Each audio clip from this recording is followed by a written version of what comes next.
Here is how to set your Tudor GMT watch. Your Tudor GMT watch can keep track of time in 3 different time zones at the same time. The reference time is indicated by the red 24-hour hand coupled with the regular minute hand. The local time is indicated by the regular hour and minute hand. A third time zone can be displayed using the rotatable bezel. Here is how to set your Tudor GMT watch. 1. Unscrew the winding crown and pull it out all the way.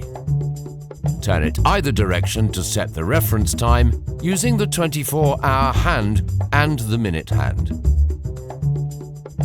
2. Push the winding crown back in and pull it out 1 notch. Turn it in either direction to set the local time. The hour hand moves in increments of 1 hour. Then push the winding crown back in and screw it down all the way.